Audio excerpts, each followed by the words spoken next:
और public administration में आपका जो फर्स्ट यूनिट है, फर्स्ट पॉइंटर है, उसका नाम है पब्लिक एडमिनिस्ट्रेशन, लोक प्रशासन, introduction, meaning, scope and significance. आज की चर्चा हम लोग सिर्फ इंट्रोडक्शन पे फोकस करेंगे और आपका जो सिलेबस है उसको काफी थोड़ा हैफेजर्ड वे में दिया हुआ है, लेकिन हम लोग उसको थोड़ा साइंटिफिक बनाने की कोशिश कर रहे हैं। उसमें एक दो चैप्टर्स होता है जो मिसिंग है, बट हम लोग उसको क्लास में करेंगे।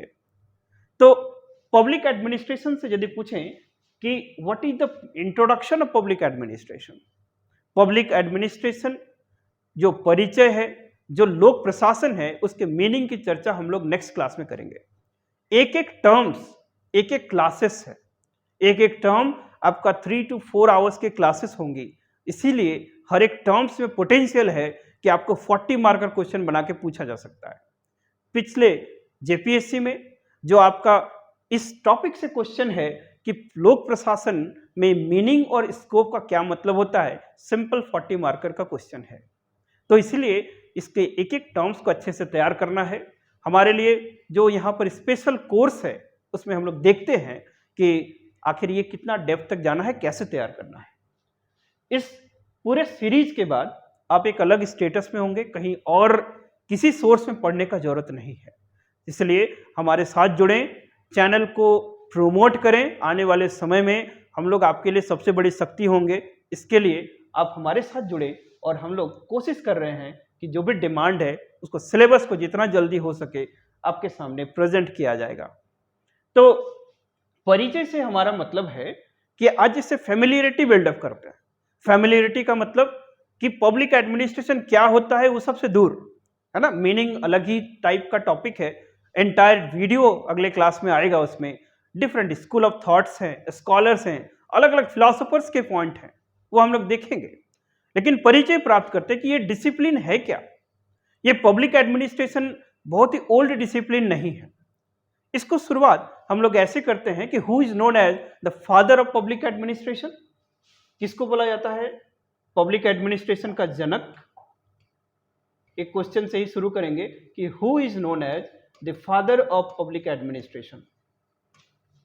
Father of public administration, okay. हम लोग डे टू डे लाइफ देखते हैं, ब्यूरोक्रेट्स वगैरह सबका तजुर्बा है। कुछ लोग बहुत सिंपल वर्ड्स में बात करेंगे कि जो मान लीजिए पुलिस ऑफिसर्स काम कर रहा है वही है ब्यूरोक्रेसी, वही है गवर्नमेंट, गवर्नेंस, स्टेट, ये बहुत सारे टेक्निकल टर्म्स हैं। तो पब्लिक एडमिनिस्ट्रेशन में कहीं ना कहीं हम लोग मिस इंफॉर्मेशन, मिस इंटरप्रेट करते हैं। पब्लिक एडमिनिस्ट्रेशन एक क्रिस्टलाइज डोमेन है, उसको क्रिस्टलाइज करने के लिए आपको समझना पड़ेगा सबसे पहले कि इंट्रोडक्शन में परिचय प्राप्त करो कि ये डिसिप्लिन अचानक से आ गया क्या हमारे आज से 5,000 साल पहले इंडस वैली सिविलाइजेशन वगैरह के समय ये डिसिप्लिन था क्या? पब्लिक एडमिनिस्ट्रेशन की पढ़ाई होती थी क्या? या सिर्फ आजादी के बाद हमको ये डिसिप्लिन देखने को मिला? कॉलोनियल टाइम में जब ईस्ट इंडिया कंपनी के टाइम में रिफॉर्म्स किए गए, सिविल सर्विस रिफॉर्म्स, तब से ये डिसिप्लिन बना है क्या? तो बहुत सारे ऐसे क्वेश्चंस हैं जिससे आपका एक बैकग्राउंड तैयार होगा। तो आज के क्लास का ऑब्जेक्टिव यही है कि एक परिचय प्राप्त करेंगे। सो इस इंट्रोडक्शंस को, इस डिबेट को ज्यादा मीनिंगफुल बनाने के लिए हम लोग इसको 3 सेक्शंस में आज हम लोग अपने डिस्कशन को, चर्चा को करेंगे। सबसे पहले इसमें जो वुड्रो विल्सन है, जिसको फादर ऑफ पब्लिक एडमिनिस्ट्रेशन बोलते हैं, इन वुड्रो विल्सन का क्या विजन था, क्योंकि वुड्रो विल्सन का जो आर्टिकल है, वुड्रो विल्सन की जो थ्योरी है, उसके बाद पब्लिक एडमिनिस्ट्रेशन एक डिसिप्लिन की तरह स्टैब्लिश हुआ। डिसिप्लिन जब भी बोलते हैं इसका मतलब है कि वो part of the that is called academic curriculum का पार्ट बना, यूनिवर्सिटी में स्पेशलाइज कोर्स बना वो, so that is called area of study. Public administration में वुड्रो विल्सन का कंट्रीब्यूशन हम लोग देखेंगे। And then second part of the debate, उसमें हम लोग चर्चा करेंगे कि इस डिसिप्लिन का इवोल्यूशन कैसे हुआ। तो वहां पर एक फिलोसोफर जिसका नाम है कि that is called Nicholas Henry, Nicholas Henry. और निकोलस हेनरी ये बताते हैं कि ये डिसिप्लिन किस तरह से मेच्योर हुआ, how the discipline has been evolved, है ना। उसको एक टॉपिक बोलते हैं that is called evolution of the discipline. तो ये हमें एक इंसाइट प्रोवाइड करेगा कि ये डिसिप्लिन है क्या। सो निकोलस हेनरी का जो पर्सपेक्टिव है उसकी चर्चा करेंगे आज।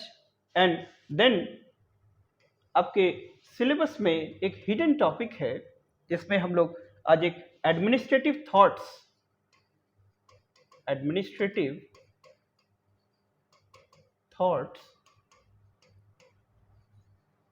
और इसमें एक पर्सपेक्टिव देखेंगे कि how the different organisational principles, different administrative thoughts दिए गए and all these how they help to understand कि what is the introduction of public administration.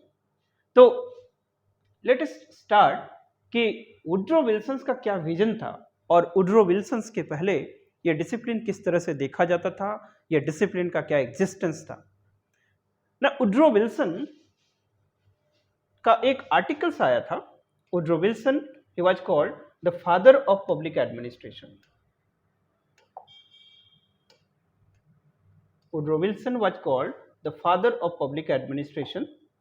उनको क्या बोला जाता है, पब्लिक एडमिनिस्ट्रेशन का जनक बोला जाता है। तो क्या वुड्रो विल्सन ही पहले व्यक्ति थे, ही was the first person who had coined the term of public administration? क्या he was the first person who has defined the term public administration? क्या he was the first person जिन्होंने इस concept को क्या क्या लोगों के साथ फेमिलियराइज किया? नो। वुड्रो विल्सन का जो कंट्रीब्यूशन है, जो बिगेस्ट कंट्रीब्यूशन है कि उसके बाद इस डिसिप्लिन में लोगों को इंटरेस्ट आ गया, लोग समझने लगे कि व्हाट इज पब्लिक एडमिनिस्ट्रेशन। लेकिन ये जो कंसेप्ट है, ये जो आइडिया है, ये ऐसा नहीं है कि वुड्रो विल्सन के पहले नहीं था। क्या मतलब होता है उसको नेक्स्ट क्लास में समझेंगे, लेकिन जो हम लोग जानते हैं उसी के बेसिस पे समझते हैं कि द पब्लिक एडमिनिस्ट्रेशन, द लोक प्रशासन, ये राइट फ्रॉम द बिगिनिंग कि मतलब वुड्रो विल्सन के मच बिफोर, जैसे कौटिल्य का अर्थशास्त्र, कन्फ्यूशियस की थ्योरी, प्रिंस का मैकियावेली, इन सब बातों में भी कहीं ना कहीं एडमिनिस्ट्रेशन की बात होती है ना। इसलिए कभी कभी क्वेश्चन पूछा जाता है कि why the Woodrow Wilson was regarded as father of public administration. So इसका आंसर है कि it is not because he was the first person who coined the term, और सेकंड बात कि वुड्रो विल्सन की जो थ्योरी थी वो बहुत रिच इन कंटेंट भी नहीं थी, है ना। दोनों ही एस्पेक्ट है। तो वुड्रो विल्सन के लिए दो तीन जो क्रिटिसिज्म, जो बातें आती है कि why is regarded as father of public administration ना। सबसे पहली बात कि वुड्रो विल्सन का जो थ्योरी है that basically establish the discipline, पहला पॉइंट। दूसरा point, Woodrow Wilson has given politics administration dichotomy, ये दूसरा point. Third point, Woodrow Wilson has introduce the science of administration, वो बात किए, ये तीसरा पॉइंट। एंड फोर्थ पॉइंट कि वुड्रो विल्सन का जो थ्योरी था, it was the content of the theory, जिसके बाद एक इंटरेस्ट डेवलप हुआ इस डिसिप्लिन में। सो ये चार इंपॉर्टेंट एरियाज है क्या, वुड्रो विल्सन का। सो उसके पहले कन्फ्यूशियस की थ्योरी थी, कौटिल्य का अर्थशास्त्र था, प्रिंस का मैकियावेली था, बट ऑल दो थ्योरी बहुत कॉम्प्रिहेंसिव नहीं था। ऑल दो थ्योरी ने किसी इंटरेस्ट को डेवलप नहीं किया कि अर्थशास्त्र के बाद पब्लिक एडमिनिस्ट्रेशन सारे यूनिवर्सिटी में पढ़ाई होने लगे। प्रिंस के मैकियावेली के बाद ये कोडिफाई नहीं हुआ कि व्हाट इज पब्लिक एडमिनिस्ट्रेशन, ये हमारे करिकुलम का पार्ट हो गया, सिविल सर्विसेज के एग्जामिनेशंस का पार्ट हो गया। नो, एक आइडिया होता है, लेकिन कॉन्क्रीटाइज एस्टैब्लिश्ड वुड्रो विल्सन के जो सेमिनल आर्टिकल है 1887 में आया। तो हम लोग बोलते हैं कि the basic birth of this discipline taken place after the articles of Woodrow Wilson. तो वुड्रो विल्सन के बारे में थोड़ा हम लोग परिचय प्राप्त करें। एंड वुड्रो विल्सन की जो थ्योरी है उसको हम लोग चार पार्ट में आप लोग ध्यान रखेंगे। क्या क्या ना, वुड्रो विल्सन उसने क्या काम करा ना। पहला बात कि ही एस्टैब्लिश्ड द डिसिप्लिन, और उनके लिए द बिगेस्ट कंट्रीब्यूशन क्या था कि द पॉलिटिक्स एडमिनिस्ट्रेशन डाइकोटॉमी, यहीं से थ्योरी शुरू करते हैं। द पॉलिटिक्स एडमिनिस्ट्रेशन डाइकोटॉमी, ठीक है, ये फर्स्ट पॉइंट है। उसके बाद वुड्रो विल्सन की थ्योरी में आपको क्या पढ़ना है, सेकेंड पॉइंट कि that he established the discipline. Second point is he established the discipline, ठीक है, मतलब एक नेचुरल इंटरेस्ट डेवलप हुआ। थर्ड जो एस्पेक्ट है कि the science of administration, science of administration, इसकी बात करते हैं।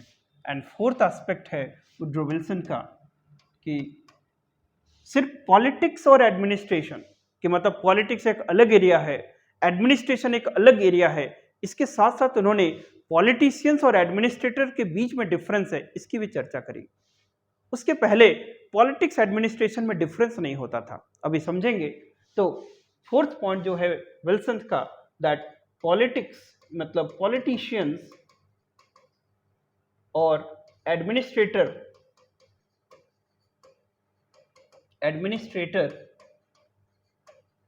कि there is a division between politics and administration.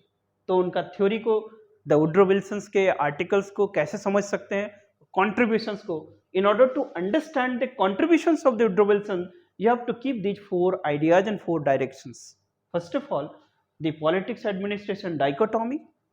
Second point, he established the discipline, that is public administration. Third, that is he introduced science of administration. And fourth, the politicians and administrator, there is a concrete wall, there is a division. Most important जो articles का नाम है that is science of administration. Woodrow Wilson एक political science के lecturer थे and he find, फिर America के ex president मतलब प्रेसिडेंट भी बने थे। सो पॉलिटिकल साइंस के लेक्चरर थे तो उनका देखने का जो तरीका था वो कैसा होगा, पॉलिटिकल साइंस के व्यू से। लेकिन बाद में he become the president of the USA, तब उस समय देखा कि there is lot of problem in American society, क्योंकि पब्लिक एडमिनिस्ट्रेशन में अभी जो आज के डिबेट में हम लोग इवोल्यूशंस में निकोलस हेनरी अभी देखे थे, तब हम लोग देखेंगे कि ये जो डिसिप्लिन है बेसिकली 1900 के बाद से ही इवॉल्व होना शुरू हुआ। That is not very much older discipline, है ना, 1900 के बाद से देखेंगे। और वुड्रो विल्सन का आर्टिकल कब आता है, इट वाज 1887। वुड्रो विल्सन का आर्टिकल इट वाज 1887 एंड क्या नाम था, science of administration, science of administration. So Woodrow Wilson 1887 एक आर्टिकल छपा उनका अमेरिकन पॉलिटिकल साइंस जर्नल में। द आर्टिकल का नाम क्या था, that is called science of administration. इस आर्टिकल के बाद से इस डिसिप्लिन को स्टैब्लिश हो गया, एक अलग व्यू पॉइंट प्रोवाइड किया। और जो इनका थ्योरी था वो किस तरह का था, रिफॉर्मिस्ट इन ओरिएंटेशन, ठीक है, उनका थ्योरी कैसा था, रिफॉर्मिस्ट इन ओरिएंटेशन। रिफॉर्मिस्ट का मतलब क्या होता है कि जैसे कोई प्रॉब्लम्स चल रही है ना, जैसे आप अपनी तैयारी कर रहे हो तो आपको कभी कभी रिफॉर्म्स करने की जरूरत होता है। रिफॉर्म्स मतलब behavioural changes. Demand of the examinations कुछ अलग है, आप काम कुछ अलग तरीके से कर रहे हो, तो क्या होगा, सक्सेस के चांसेस कम हो जाते हैं। तो अमेरिकन सोसाइटी में क्या हो रहा था कि प्रॉब्लम्स हो रहे थे, माल एडमिनिस्ट्रेशन था, करप्शन था, मिसयूज ऑफ पावर हो रहे थे। लेकिन अमेरिका में ये कल्चर था कि वो अपने कॉन्स्टिट्यूशन पे ब्लेम करते थे कि जहां भी कुछ प्रॉब्लम्स हो so they suddenly go and change the constitutions. लेकिन प्रॉब्लम कहां था, एडमिनिस्ट्रेशंस में। सो सॉल्यूशंस कहां चाहिए, रिफॉर्म्स इन एडमिनिस्ट्रेशन। सो ये वुड्रो विल्सन के पहले अप्रोच क्या था, if there is a problem where is the solution, change the constitutions. They do not focus on the self, on the system, they do not focus on reforms in administration. So but it was the Woodrow Wilson who first time established and introduced कि no there is a problem in administration. इसका एक reason ये भी था कि do not understand the difference between politics and administration. वो समझते थे कि जो सॉल्यूशंस है वो हर कुछ पॉलिटिक्स में लाई करता है, माने जितने भी पॉलिटिकल क्वेश्चंस हैं वो एडमिनिस्ट्रेटिव क्वेश्चंस है, तभी ना प्रॉब्लम्स है। कि मतलब पब्लिक एडमिनिस्ट्रेशन एक स्पेशलाइज्ड डिसिप्लिन नहीं है, ये स्पेशल एक्टिविटी नहीं है। आप जैसे तैसे तैयारी कर रहे हो, ये स्पेशलाइज्ड एक्टिविटी की तरह नहीं तैयारी कर रहे हो तो आपका सिलेक्शन घट जाएगा, है ना।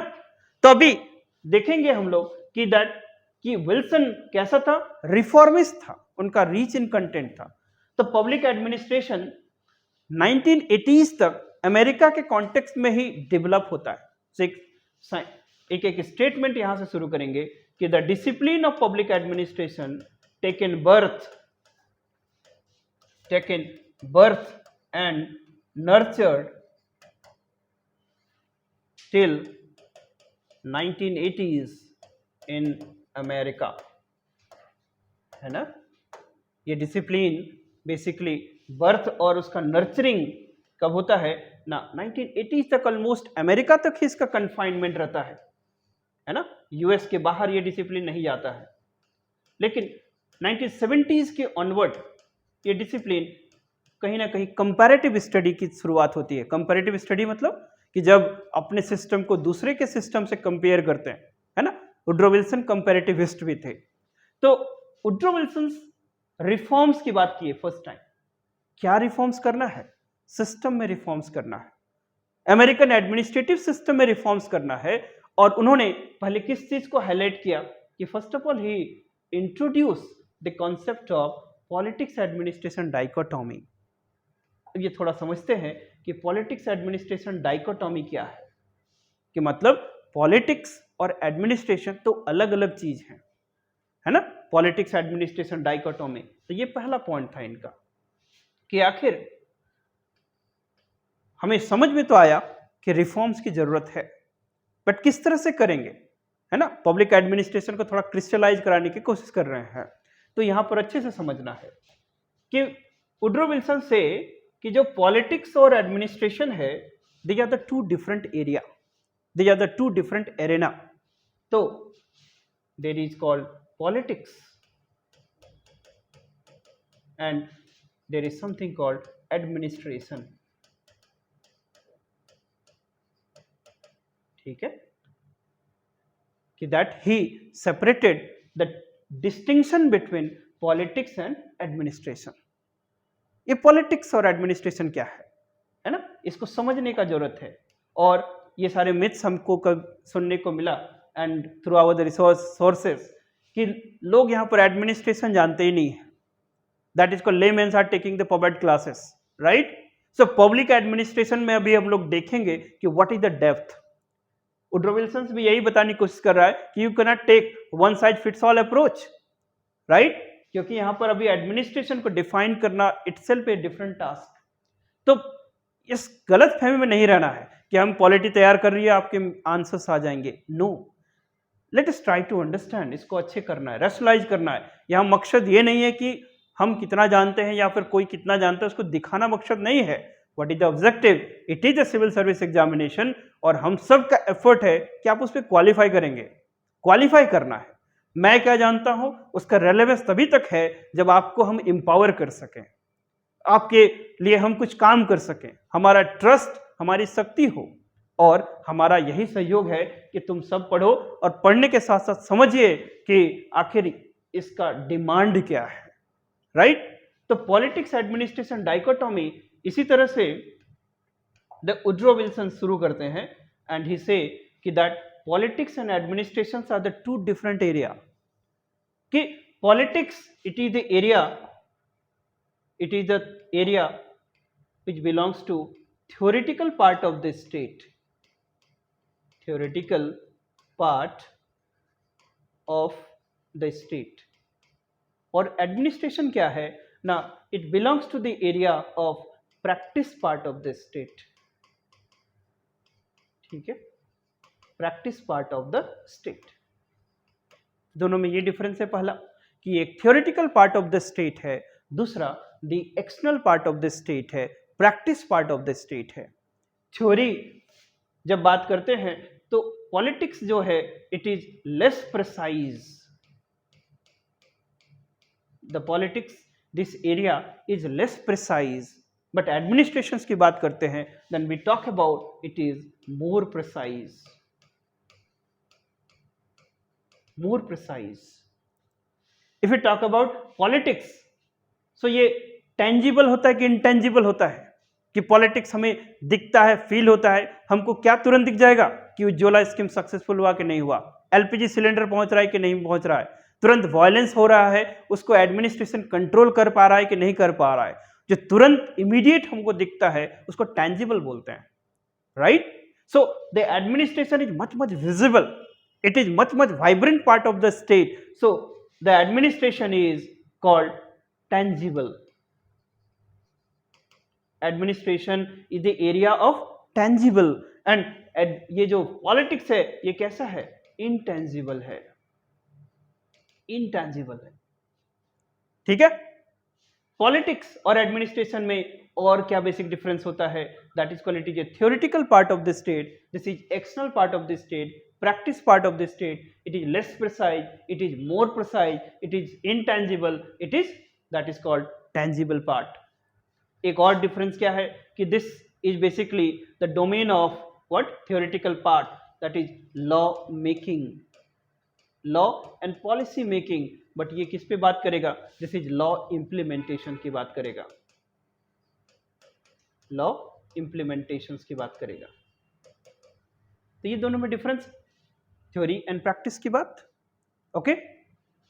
द पॉलिटिक्स की बात करेंगे सो ये ज्यादा वैल्यू बेस्ड है, ज्यादा थ्योरेटिकल है, लेकिन एडमिनिस्ट्रेशन वैल्यू के साथ साथ फैक्ट दोनों है, राइट? तो ये और क्या डिफरेंस है कि ये this is more value based या वैल्यू लेडन बोलते हैं इसको.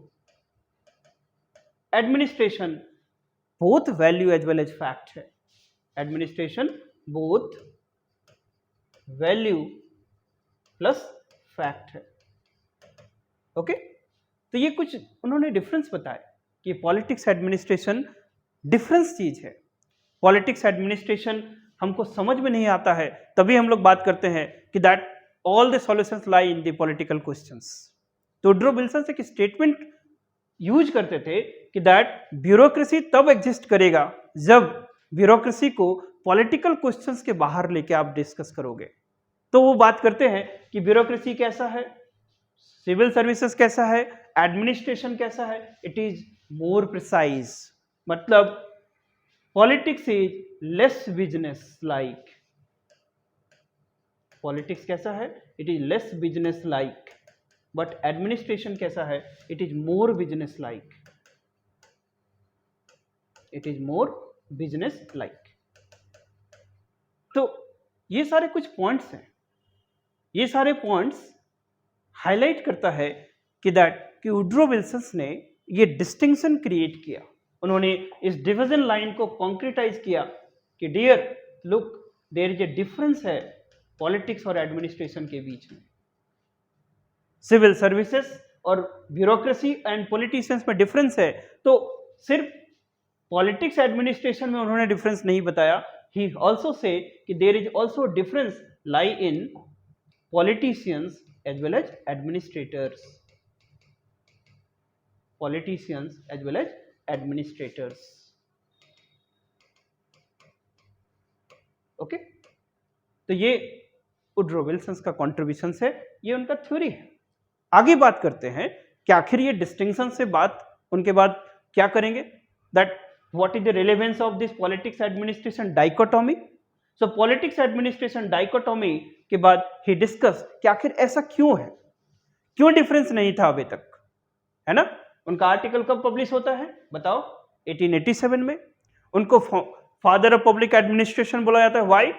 Just because of its content. Content, it was not very old theory, ये सबसे पुराना थ्योरी नहीं है, but it was the very content of the public administration article, that is science of administration.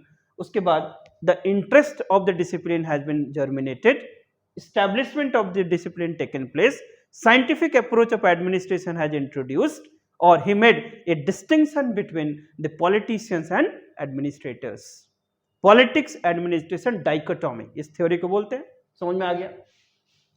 देखते हो ना कि politicians and administrators are two different things.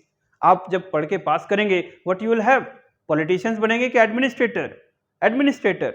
ये परमानेंट एग्जीक्यूटिव्स के पार्ट होते हैं, वो क्या होंगे? टेम्पररी एग्जीक्यूटिव्स होते हैं। डिफरेंस है ना? तो ये चीज समझाया किन्होंने? द वुड्रो विल्सन्स ने, पहली बात। अभी फिर वो नेक्स्ट क्वेश्चन पूछेंगे कि आखिर why this distinction was not there earlier, 1887 के पहले ये डिस्टिंक्शन क्यों नहीं था? इनलाइटनमेंट हुए, इनलाइटनमेंट के पहले इंडस्ट्रियल रिवॉल्यूशन, उस आसपास सब कुछ हुआ, why not this distinction was there? और अमेरिकन सोसाइटी में जब भी कुछ प्रॉब्लम्स होता था तो they always focus on replacing the constitution, अपने रिफॉर्म्स नहीं करना चाहते थे, नहीं करते थे। ही से कि तब उन्होंने ही discussed about the two important aspect.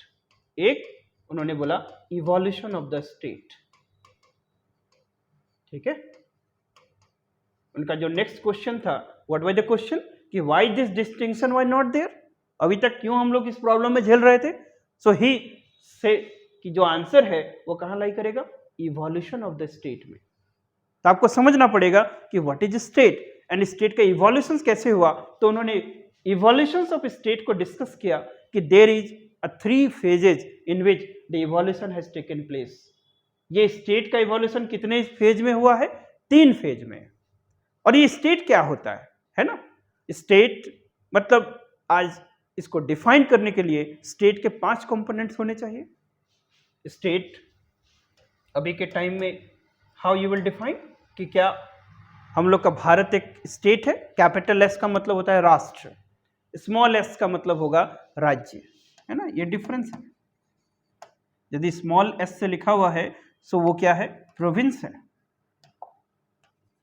State, so this is your राज्य, province, but this is your राष्ट्र। so we use the term nation state, use the term nation state। so राष्ट्र पहले क्या होता है and how the evolutions of the state has taken place। तो उसके पहले राष्ट्र में क्या क्या होने चाहिए कि that the state must have a defined territory। second, in this territory the different class of people उसमें रहते हैं। थर्ड, वो they will elect a government and fourth component is the sovereign government and fifth component क्या होता है? the international recognitions। तो किसी भी स्टेट को डिफाइन करने के लिए उसके पास कितने कंपोनेंट होने चाहिए? 5 कंपोनेंट। कौन कौन से? Territory, people, government, sovereign government और इंटरनेशनल रिकॉग्निशंस। तो अब थोड़ा इवोल्यूशन ऑफ स्टेट और वुड्रो विल्सन के सॉल्यूशन पे फोकस करते हैं, बिकॉज वुड्रो विल्सन हमारा आज का पॉइंट है।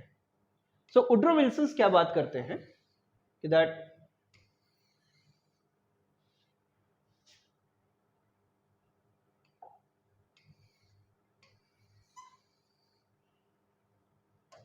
Okay, so Woodrow Wilson he से कि दैट कि जो इवोल्यूशन ऑफ स्टेट है वो कितने फेजेज में हुआ है?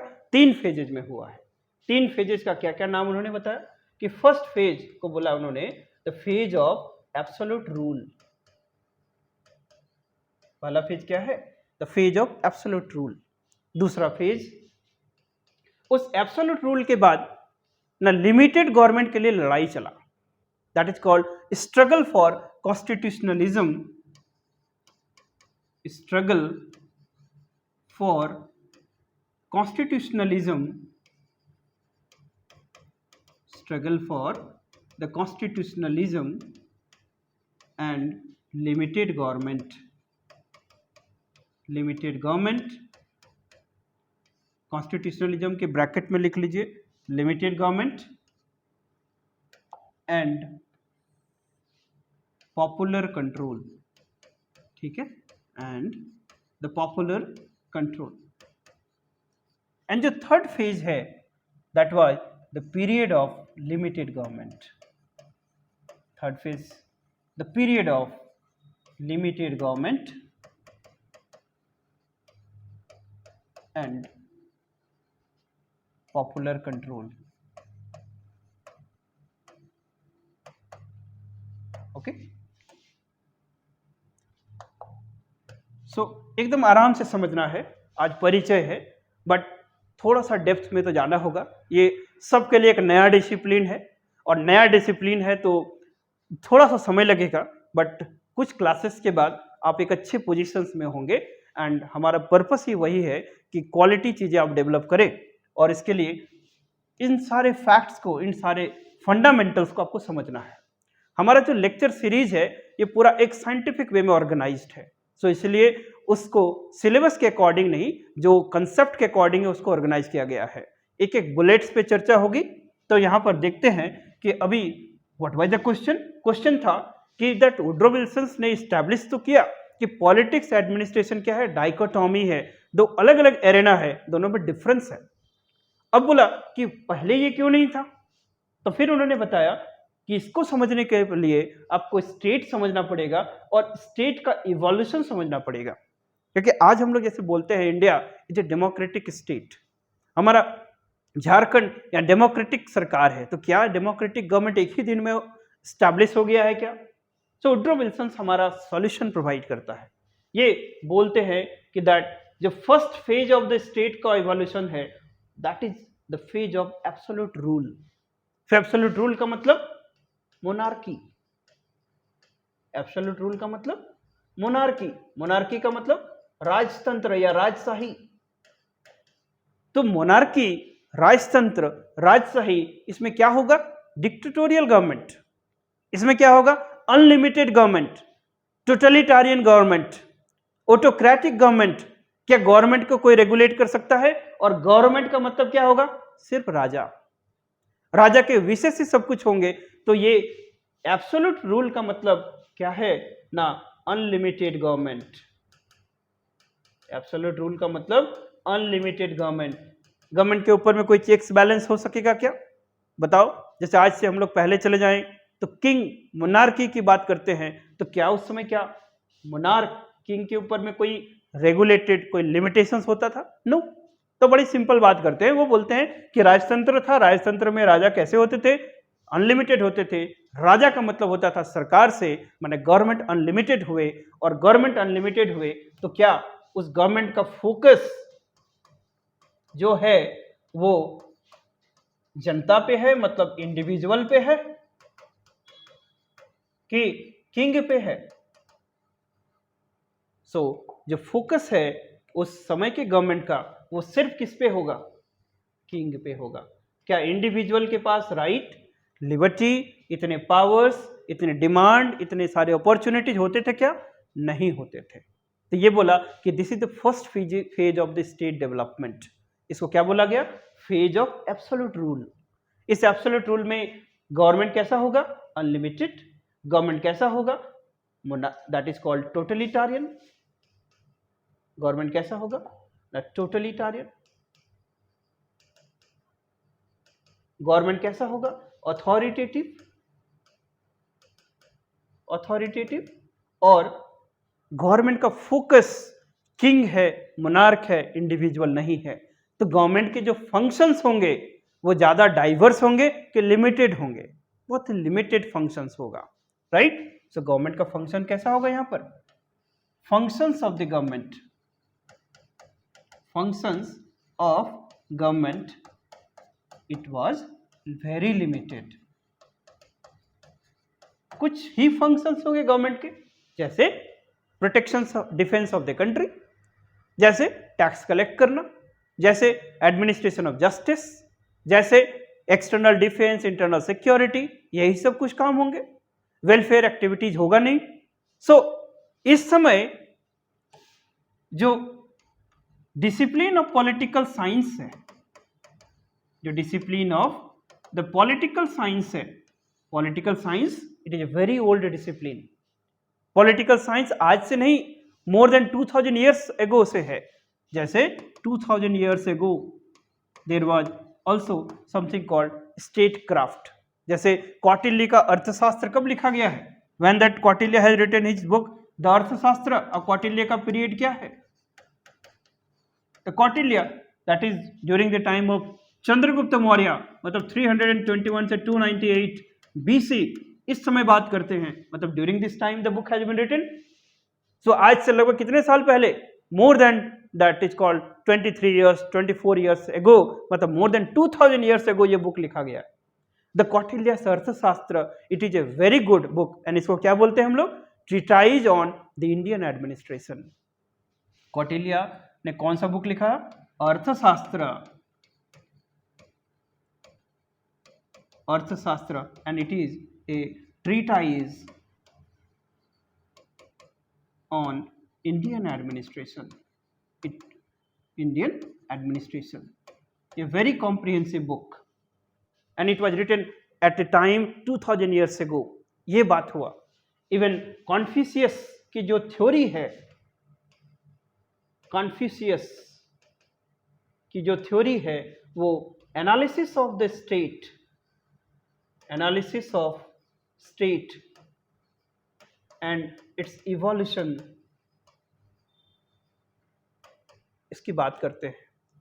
ठीक है, तो ये पॉलिटिकल साइंस बहुत पुरानी डिसिप्लिन है, मच एग्जिस्टेंस में है, लेकिन ये पॉलिटिकल साइंस जो visible part of the state है उसकी बात नहीं करता है, सिविल सर्विसेज की फोकस नहीं करता है, प्लस उस समय चूंकि functions of the government limited था तो एक स्पेशल डिसिप्लिन की भी जरूरत नहीं थी।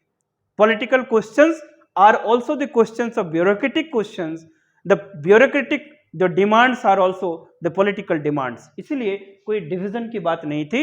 The political science take care about the visible part of the state। तो यहाँ पर एक लाइन लिख लेंगे कि during this time the political science take care about the bureaucratic questions, bureaucratic questions, है ना। आज के टाइम फंडामेंटल राइट्स नहीं हुआ करते थे, आज के टाइम डिमांडिंग नहीं था, आपको अभी राइट टू एजुकेशन नहीं मिलेगा तो फिर आप कंप्लेन कर सकते हैं। द डिस्ट्रिक्ट एडमिनिस्ट्रेशन आपके लिए है, स्टेट एडमिनिस्ट्रेशन है, एंटायर गवर्नमेंट का फोकस पॉपुलर सोवरेनिटी है। तो आज हम लोग सिटीजन एम्पावर्ड हैं, बट फर्स्ट फेज में ऐसा कुछ नहीं था, तो पॉलिटिक्स और एडमिनिस्ट्रेशन के बीच में डिस्टिंक्शन भी नहीं था। अब क्या हुआ, द टाइम के साथ सेकेंड फेज में हम लोग एंटर किए। And what was the second phase, this was called struggle for constitutionalism and the popular control. Popular का मतलब पीपल कंट्रोल, है ना। The struggle for constitutionalism, constitutionalism का मतलब क्या होता है, लिमिटेड गवर्नमेंट। अब सरकार लिमिटेड होगी, कैसे लिमिटेड होगी ना, across the world during 17th and 18th century European society में इनलाइटनमेंट का दौर था। द यूरोपियन सोसाइटी में इनलाइटनमेंट के बाद क्या हुआ ना, सडनली बहुत सारे ट्रांसफॉर्मेशंस हुए। सो इनलाइटनमेंट के बाद कुछ आइडियाज आए लाइक डेमोक्रेसी, जैसे फ्रेंच रिवॉल्यूशन के बाद क्या नारा आया, लिबर्टी, इक्वालिटी, फ्रेटर्निटी, राइट। जैसे दैट अमेरिकन वार के टाइम में क्या था, that is even the no taxation without representations. उसी तरह से अलग अलग individual rights, bill of rights जैसे अमेरिकन रिवॉल्यूशन के बाद आ गया। सो इस तरह से उसके पहले एनलाइटनमेंट के टाइम में, और एनलाइटनमेंट का वन ऑफ द बैकड्रॉप क्या है, that is your industrial revolutions. तो ही से कि that 17th century European society transformed हुआ, एंड उस ट्रांसफॉर्मेशन के बाद बहुत सारे नए आइडियाज, एब्स्ट्रैक्ट आइडियाज जर्मिनेट हुए, लाइक डेमोक्रेसी, लाइक पार्लियामेंटरिज्म, है ना, फॉर एग्जांपल लिबर्टी। तो ये स्ट्रगल का पीरियड था, है ना। स्ट्रगल के पीरियड में लोग लिमिटेड गवर्नमेंट की बात करने लगे, और धीरे धीरे गवर्नमेंट का जो फोकस किंग से किधर शिफ्ट हो गया, कॉमन मैन की ओर आ रहा है। तो ये स्ट्रगल का पीरियड है। लेकिन ड्यूरिंग दिस टाइम ये दौर जब पार होता है तो finally that is called war has been won, और लिमिटेड गवर्नमेंट बना। किस तरह से, जब कॉलोनी डीकोलोनाइज्ड हो गया, जब कंट्री आजाद होता है तो फिर एक सोवरेन गवर्नमेंट बना। जैसे जितने भी इंडिया है, अमेरिका वॉर इंडिपेंडेंस के बाद, सो फाइनली हमें क्या मिलता है, द लिमिटेड गवर्नमेंट और पॉपुलर कंट्रोल। तो इस तरह से स्टेट का जो इवोल्यूशन हुआ है, तो स्टेज 1 में क्या था? स्टेज 1 था that is period of what? Absolute rule. पहला पीरियड को क्या बोलेंगे? The period of absolute rule. और इस पीरियड ऑफ एब्सोल्यूट रूल में स्पेशलाइज्ड डिसिप्लिन था क्या पब्लिक एडमिनिस्ट्रेशन? नहीं था। ठीक है, इस टाइम पब्लिक एडमिनिस्ट्रेशन एक स्पेशलाइज्ड डिसिप्लिन था? No, it was not an specialized discipline. लेकिन सेकेंड फेज में जब एंटर करते हैं that is called struggle period.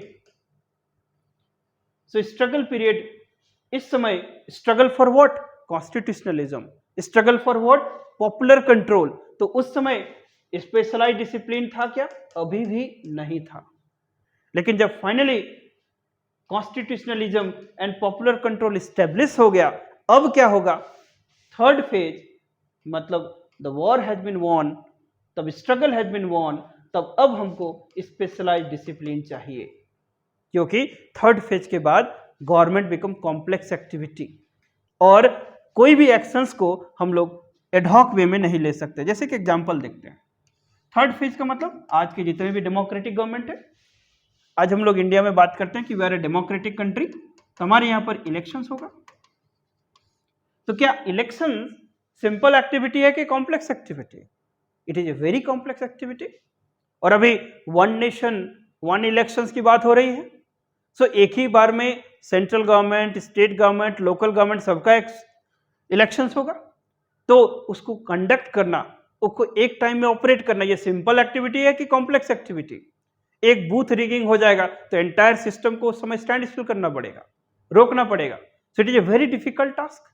उसी तरह से आपके सिविल सर्विसेज एग्जामिनेशंस जो है, it is a simple activity और कॉम्प्लेक्स एक्टिविटी।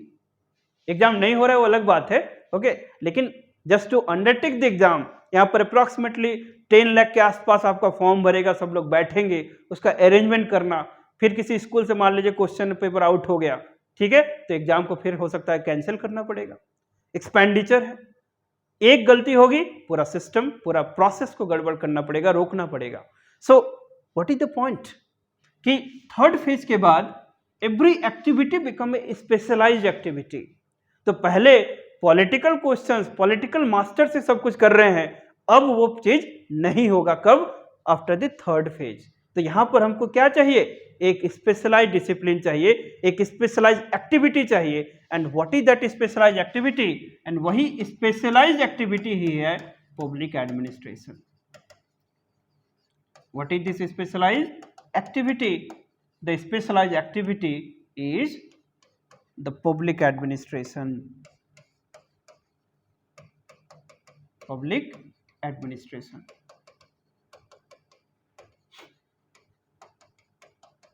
ठीक है, तो वुड्रो विल्सन का समझ में आया कि वुड्रो विल्सन किस तरह से पब्लिक एडमिनिस्ट्रेशन को समझाए कि पॉलिटिक्स एडमिनिस्ट्रेशन डाइकोटोमी उन्होंने एस्टैब्लिश किया। पॉलिटिक्स एडमिनिस्ट्रेशन डाइकोटोमी बोला कि देयर इज अ डिफरेंस को समझना पड़ेगा। एंड हाउ ही अंडरस्टूड कि इसके लिए फिर आपको इवोल्यूशंस ऑफ द स्टेट्स को समझना पड़ेगा। एंड ही जो पूरी थ्योरी है, जो पूरा इवोल्यूशंस का प्रोसेस है, उसको 3 भाग में उन्होंने बांट दिया। पहला कि पीरियड ऑफ एब्सोल्यूट रूल, दूसरा पीरियड में struggle for democracy, the struggle for constitutionalism, मतलब लिमिटेड गवर्नमेंट चला। उसके बाद जब स्ट्रगल, जो we become the victor, we won the struggle, then हमारे पास limited government, democratic government, constitutional government है। और अभी के टाइम में जो स्टेट एक्टिविटी है ये कॉम्प्लेक्स एक्टिविटी है। सो उस कॉम्प्लेक्स एक्टिविटी को आप one size fits all approach से नहीं कर सकते हैं, इसको एडहॉक वे या रूल ऑफ थंब बोला जाता है। सो उसके लिए क्या चाहिए आपको? Specialized activity. And what is this specialized activity? That is public administration. Meaning of public administration अगला क्लास करेंगे, जिसमें पूरा 2 घंटे का वीडियो आएगा, वो सिर्फ मीनिंग पे डेडिकेटेड होगा, राइट। आज परिचय प्राप्त कर लो, तो थोड़ा समझ में आया कि किस तरह से उन्होंने इस्टेब्लिश किया इस डिसिप्लिन को। और उनका पब्लिकेशंस कब आया था? It was 1887। That is name क्या था उसका? That is science of administration. Science of administration. It was called seminal article of the Woodrow Wilson. और सेमिनल आर्टिकल, क्या बोलते हैं इसको, seminal article of Woodrow Wilson, seminal article of Woodrow Wilson, and एक political science journal है वहाँ का जिसमें कि अमेरिकन पॉलिटिकल साइंस, उसमें ये छपा था। सो वुड्रो विल्सन की इसी थ्योरी के बाद से ये जो डिसिप्लिन है वो स्टैब्लिश हुआ। उन्होंने अमेरिकन सोसाइटी को इंस्पायर किया और अमेरिकन सोसाइटी में क्या हुए, रिफॉर्म्स हुए। American society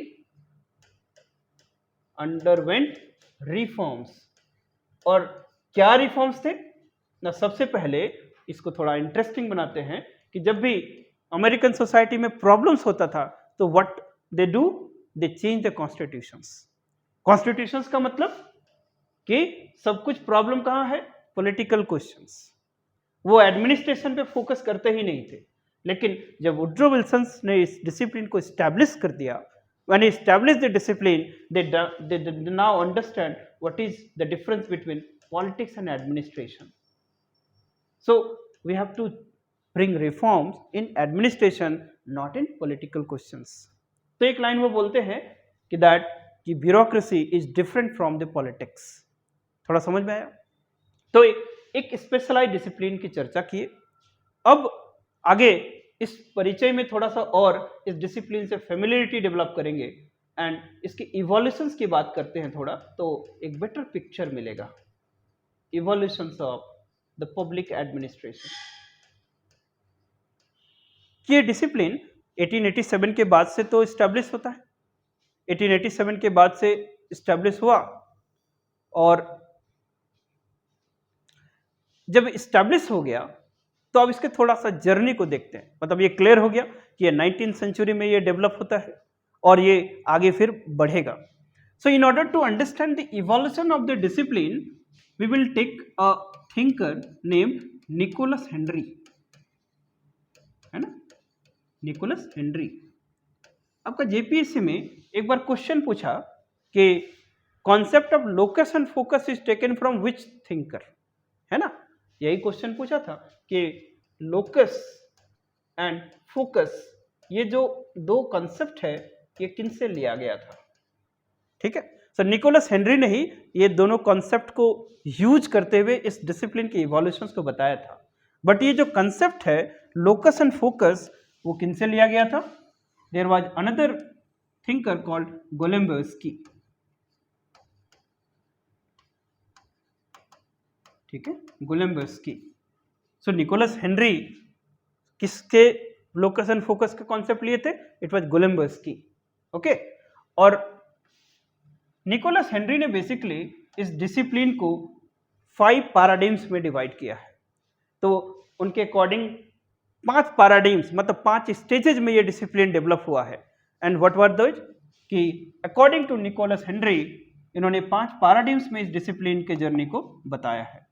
there is the paradigm 1, paradigm 2, paradigm 3, the paradigm 4, paradigm 5, और very recently he added the paradigm number 6. ठीक है, so it was the Nicholas Henry. In order to understand the evolution of the discipline, he developed the 5 paradigms. और उनको paradigms को उन्होंने कुछ इस तरह से बताया कि the paradigm 1 का जो पीरियड है it is from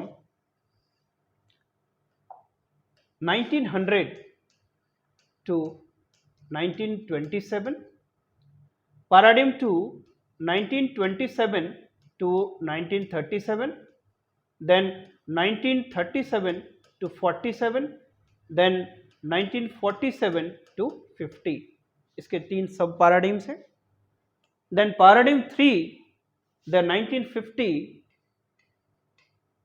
to 1970, the paradigm 4 1956 to 1970, paradigm 5 1970 onwards, और जो paradigm 6 है that is 1990 onwards। ठीक है, it is very very important। कि जब डिसिप्लिन वाज एस्टैब्लिश्ड, और डिसिप्लिन के इवोल्यूशंस को समझने के लिए we have to understand the Nicholas Henry. Nicholas Henry, he understood the discipline, the evolution of the discipline with the help of two concept, locus and focus. और locus and focus को कहाँ से लिया उन्होंने? गोलेम्बिस्की से. तो उन्होंने अपने इस जर्नी को 5 पार्ट में डिवाइड किया. पैराडाइम 1 ये एजेस है 27 तक, 27 से 37, 37 से 47, 47 से 50, फिर 50 to 70 paradigm 3, 56 to 70 paradigm 4, 1970 onwards paradigm 5 and 1990 onwards को पैराडाइम 6 में रखा उन्होंने. क्या उन्होंने बात करी कि ये जो पैराडाइम 1 है, इन दिस पीरियड क्या था? न पॉलिटिक्स एडमिनिस्ट्रेशन डाइकोटॉमी था. पैराडाइम 1 के समय में क्या है? न politics administration dichotomy, politics administration क्या था? डाइकोटॉमी. ओके, इसको मिटा देते हैं. सो ये क्या है? Just a minute.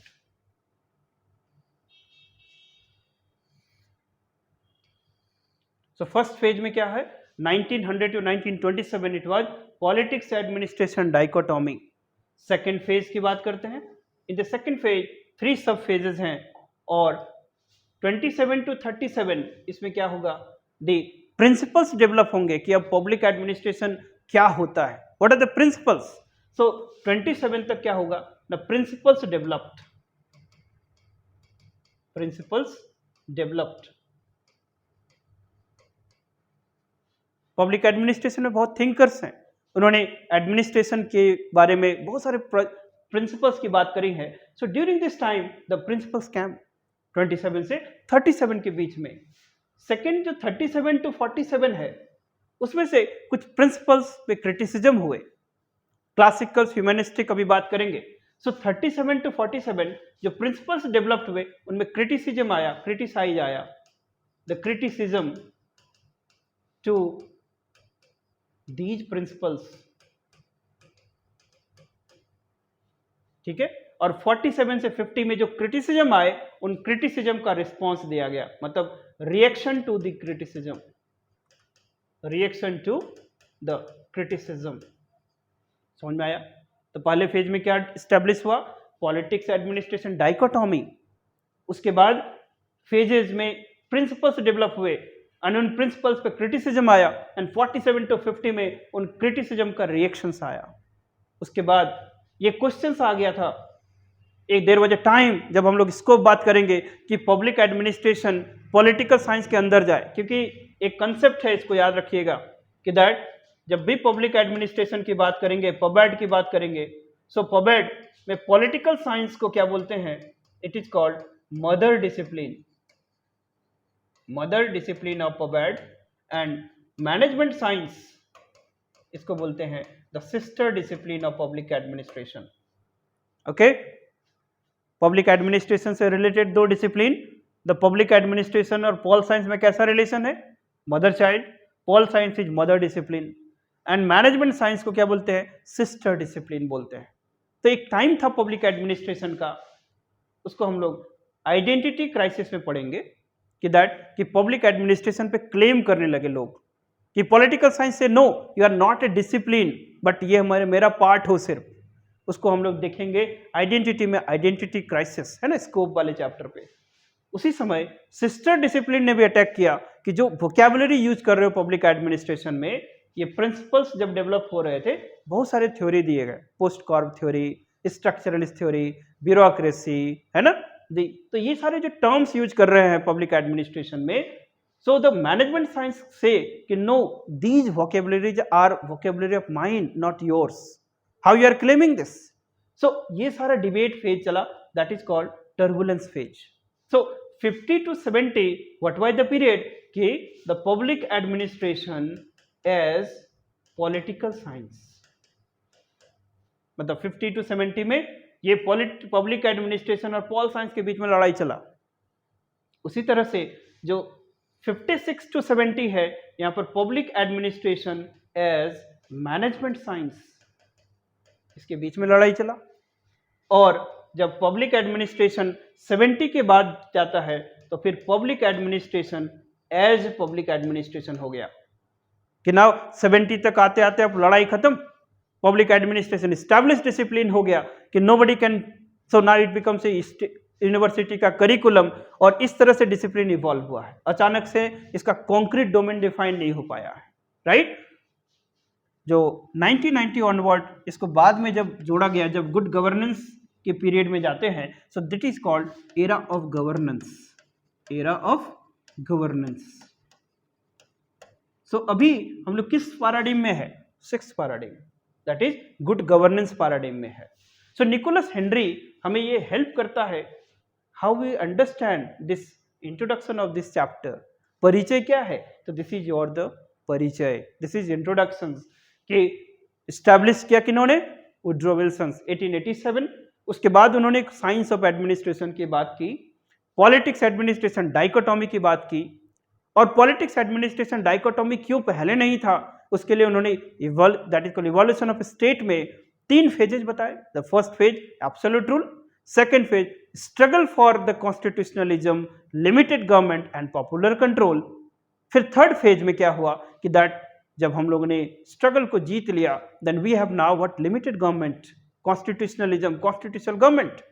तो थर्ड फेज में every activity becomes a specialized activity, complex activity. तो हमको एक स्पेशल डिसिप्लिन चाहिए। अब पॉलिटिक्स एडमिनिस्ट्रेशन एक साथ नहीं कर सकते हैं, so for that specialized discipline is public administration. Nicholas Henry help us कि किस तरह से ये डिसिप्लिन अपने आइडेंटिटी को सिक्योर करता है, ये कितना पुराना डिसिप्लिन है। So we can understand from this chart. यहां पर लोकस एंड फोकस की जब बात करेंगे तो फर्स्ट फेज,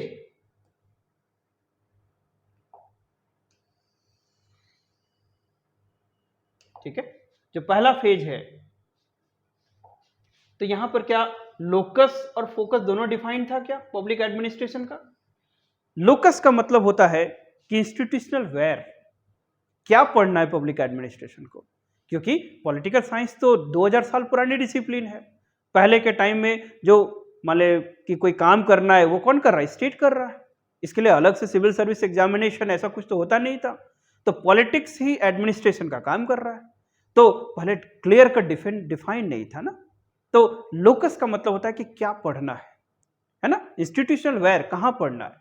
और फोकस का मतलब है क्या पढ़ना है, जैसे अभी प्रिंसिपल्स की बात किए, अभी हम लोग इसके जब पब्लिक एडमिनिस्ट्रेशन मैनेजमेंट साइंस में डिबेट की बात होगी तो वो इसके फोकस को क्लियर करेगा, है ना। तो ये जब पॉलिटिक्स एडमिनिस्ट्रेशन डाइकोटॉमी मतलब वुड्रो विल्सन का पीरियड था, तो ये तो एस्टैब्लिश हो गया था कि पॉलिटिक्स एडमिनिस्ट्रेशन में डिफरेंस है। इसका मतलब है कि उस समय लोकस क्लियर था लेकिन फोकस अभी तक क्लियर नहीं था। एग्जैक्टली तुरंत नहीं पता था ना कि सबको क्या पढ़ना है। जब प्रिंसिपल्स डेवलप हुए तब धीरे धीरे कहीं फोकस क्लियर हुआ। तो 27 ये जो सेकंड फेज है, इस सेकंड फेज में लोकस फिर थोड़ा ब्लर हो गया, इनविजिबल हो गया, लेकिन इस समय आके फोकस क्या हो गया ना, क्लियर हो गया। जैसे प्रिंसिपल्स नए नए डेवलप हुए थे, फिर उस पर क्या होगा, क्रिटिसिज्म होना शुरू हो गया, तो फिर पता ही नहीं चल रहा है सही है कि गलत है। तो अभी क्या हो गया कि प्रिंसिपल्स आए तो फोकस इसका क्लियर हो गया, लेकिन कभी ये पॉल साइंस के डोमेन में जाए, कभी मैनेजमेंट साइंस के डोमेन में जाए, लोकस क्या हो गया उसका फिर ब्लरी हो गया। लेकिन थर्ड फेज जब आते हैं तो पब्लिक एडमिनिस्ट्रेशन पॉल साइंस में फिर इसका लोकस फिर क्लियर हो जाता है, फिर फोकस इसका कहीं ब्लरी हो जाता है। फोर्थ फेज में जब जाएंगे अपन लोग तो यहां पर फिर इसका लोकस ब्लरी होगा, फिर फोकस ये क्लियर हो जाता है। एंड 70 के ऑनवर्ड्स पब्लिक एडमिनिस्ट्रेशन बन गया, तो अब माने इसका लोकस भी क्लियर है, फोकस भी क्लियर है। अब उसके बाद जो भी होगा लोकस क्लियर और फोकस ये दोनों क्लियर। जैसे ये बहुत सिंपल चीज है, शुरू में आप लोग तैयारी शुरू करते हैं, बहुत सारे ड्यूंडल में रहते हैं, ये पढ़े वो पढ़े, फिर कुछ दिन के बाद फिर कुछ ट्रांसफॉर्मेशन, फिर मेंस टेस्ट सीरीज ज्वाइन करे कि नहीं ज्वाइन करे, क्या पढ़े क्या नहीं पढ़े, है ना, कुछ भी पढ़ लो हो जाएगा सिलेक्शंस, इस तरह के मिसकंसेप्शंस होते हैं। तो ये डिसिप्लिन भी उसी तरह इवॉल्व हुआ है। तो देखो, कभी फोकस क्लियर है, कभी लोकस क्लियर है, इसे भी स्ट्रगल के फेज से गुजरना पड़ा है। And 1970 onwards locus and focus both are established. Now public administration means public administration, right. ये हम लोग और स्कोप में बात करेंगे। तो निकोलस हेनरी हमें ये विजुअलाइज कराता है कि how much older the discipline is, what is the journey of the discipline, इसका परिचय क्या है। हम लोग हवा में सिर्फ बात नहीं करना है, और ये क्या बातें करता है, किस तरह की बातें करता है, ये पैराडाइम्स हमें हेल्प करता है। थोड़ा सा और इसमें बेटर अंडरस्टैंडिंग के लिए हम लोग ये समझते हैं कि एक थर्ड एस्पेक्ट आज मैंने जो बताया, एडमिनिस्ट्रेटिव थॉट्स, उसका क्या पर्सपेक्टिव है, and then we will conclude the today's class. तो तीसरा एस्पेक्ट जो निकोलस हेनरी में अलग अलग फेजेज में जब प्रिंसिपल्स आते गए, जिसको 1927 से 50 के दौर में रखा था, तो जब प्रिंसिपल्स आए तो what is that, the principles given by various thinkers, किसके लिए, to understand the organizational management. उसके लिए एक डेवलपमेंट बताता हूं कि there is something called the scientific management movement, scientific management movement. ये साइंटिफिक मैनेजमेंट मूवमेंट है ना, ये साइंटिफिक मैनेजमेंट मूवमेंट क्या था ना। साइंटिफिक मैनेजमेंट मूवमेंट अभी हमने क्या देखा था कि जब struggle for limited government and constitutionalism चला, फिर फाइनली क्या हुआ, we won the struggle, and finally एक कॉम्प्लेक्स एक्टिविटी आया जिसको बोलते हैं पब्लिक एडमिनिस्ट्रेशन। तो इसमें बैकग्राउंड पे देखें तो क्या हुआ कि there is a shift of power, shift of power, shift of power from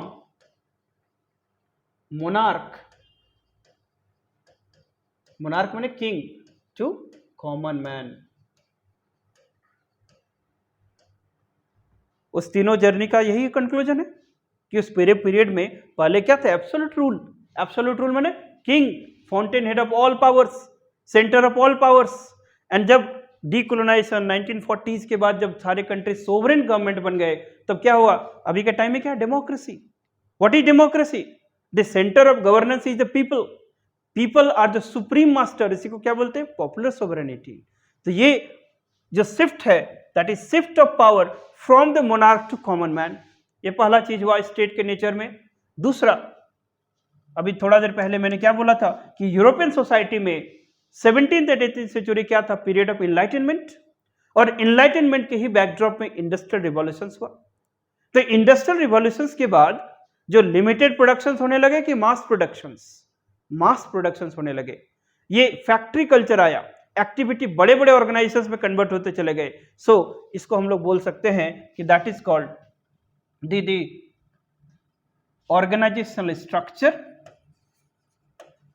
organizational structure,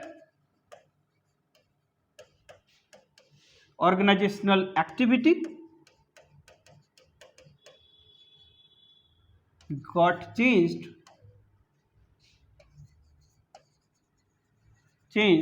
from simple to complex। ये थीमेटिकली समझ में आ गया ना, कि जैसे पूरा एपिसोडिक पूरा पीरियड को देखना है कि उसमें क्या हमको पहला चीज दिखता है कि there is a shift of power from a king to a common man.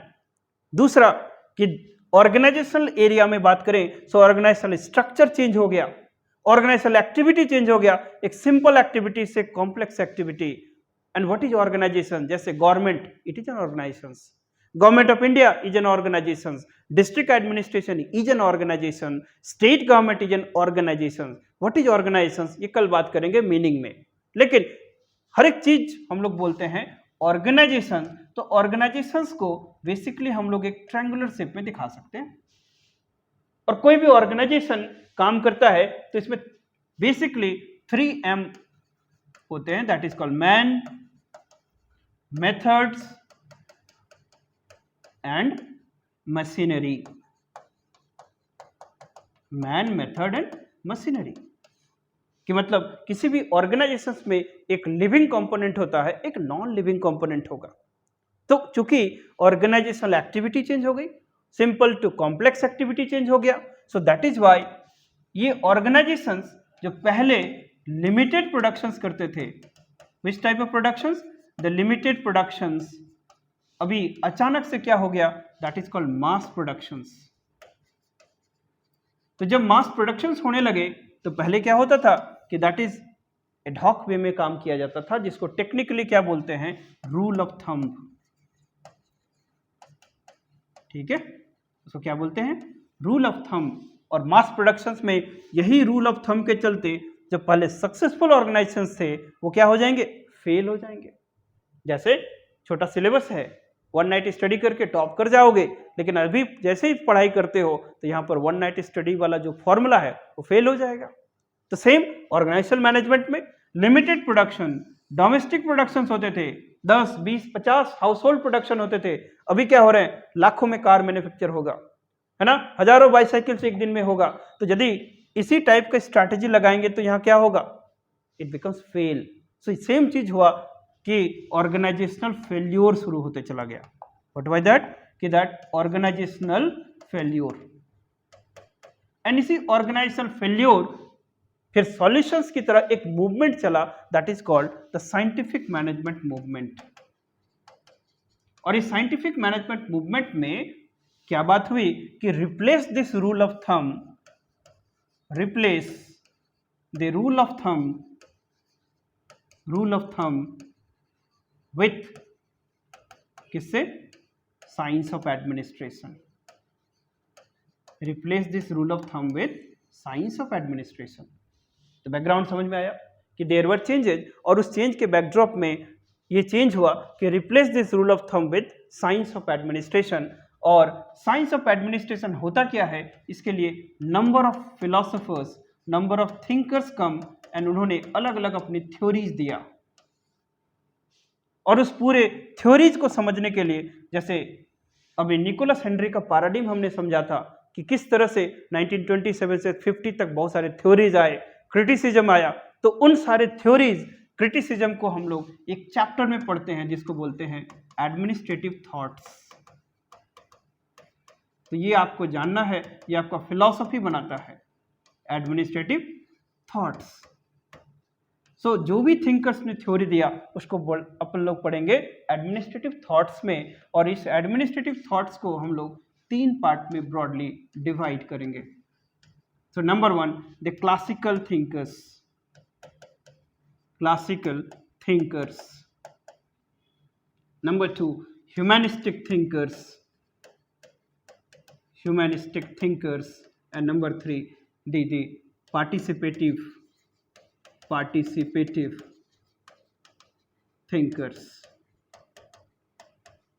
Okay, so classical thinkers, humanistic thinkers and the participative thinkers. And यहाँ पर आपको कुछ नाम याद रखने हैं। इस पब्लिक एडमिनिस्ट्रेशन क्लास का ऑब्जेक्टिव ये है कि आप पहली बात फेमिलियरिटी डेवलप करो, रियलाइज करो कि ये पेपर इतना भी सिंपल नहीं है जितना सिंपल बना के रखा हुआ है। Got it? So classical thinkers में कुछ आइडियाज आपको चाहिए, और ये बहुत ही इंटरेस्टिंग क्लास होगी जब यहाँ पर पढ़ाया जाएगा। तो जैसे F.W. टेलर, दूसरा Henry Fayol, the third that is Gulick and Urwick, the fourth that is Max Weber। ठीक है, मैक्स वेबर। उसके बाद मेरी Parker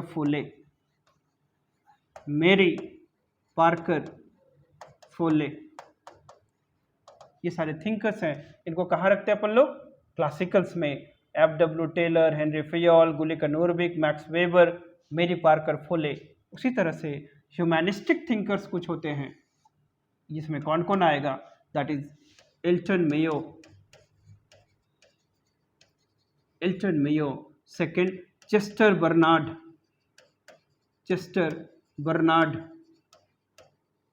third that is Herbert Herbert Simon. And ये जो पार्टिसिपेटिव थिंकर्स हैं इनमें कुछ नाम थोड़े बहुत याद रखने हैं, like McGregor, Chris Argyris, McGregor, Chris Argyris, then Rensis Likert. So these are some of the notable thinkers. इसमें से आपको ये सारे theoretical premise बनाता है, जैसे the F.W. टेलर को क्या बोलते हैं, the father of scientific management movement, father of scientific management movement। अभी बोला था कि साइंटिफिक मैनेजमेंट मूवमेंट क्या था, कि जब ये शिफ्ट हुआ, ट्रांसफॉर्मेशन हुआ, तो क्या चला, एक वेव चला कि किस तरह से ऑर्गेनाइजेशन जो फेल होते चले गए, अब उसका सॉल्यूशन क्या है। So across the world organization transformation चला एंड प्रिंसिपल्स खोजे जाने लगे कि किस तरह से फिर से ऑर्गेनाइजेशन को ठीक किया जाए। तो टेलर, फेयोल, ये सारे लोग आए, हेनरी गैंट, और वो एक पूरा जो मूवमेंट चला, that is called scientific management movement. और उस मूवमेंट का जो फादर, जनक किसको बोला जाता है, F.W. Taylor, the father of scientific management movement. Henri Fayol, जो आज हम लोग ऑर्गेनाइजेशंस की बात करते हैं, इतने थ्योरीज की बात करते हैं, मॉडर्न ऑर्गेनाइजेशनल प्रिंसिपल्स की बात करते हैं, that is called Henry Fayol, the father of modern science of management, father of the modern science of management. ये अलग अलग टैग्स हैं। द गुलिक एंड उर्विक, इनको क्या बोला जाता है, स्ट्रक्चरलिस्ट, स्ट्रक्चरलिस्ट, क्योंकि इन्होंने स्ट्रक्चर की बात करी। और Max Weber, he was known as, that is called Max Weber, he given the theory on bureaucracy. Mary Parker Follett, she was the only lady administrative thinker, only lady administrative thinker. और Mary Parker Follett a link है classicals और humanistics के बीच में। And finally Elton Mayo, that is human relation school, human relation school. Chester Barnard, इनको बोला जाता है theory on motivation, theory on motivation. Herbert Simon, that is theory on decision making, theory on decision making. तो ये कुछ list of thinkers हैं जो आपको यहां पर कराया जाएगा, and all these will help you to familiarize with this syllabus, that is called public administration. तो हम लोग आज के क्लास का जो ऑब्जेक्टिव था कि एक परिचय, एक इंट्रोडक्शंस मिले इस डिसिप्लिन के साथ, तो हम लोगों ने क्या देखा कि जो वुड्रो विल्सन है उनका क्या कॉन्ट्रीब्यूशंस था। वुड्रो विल्सन के बाद जो पॉलिटिकल एडमिनिस्ट्रेटिव डाइकोटोमी के बाद एक साइंस ऑफ एडमिनिस्ट्रेशन डिसिप्लिन ये इस्टेब्लिश होता है।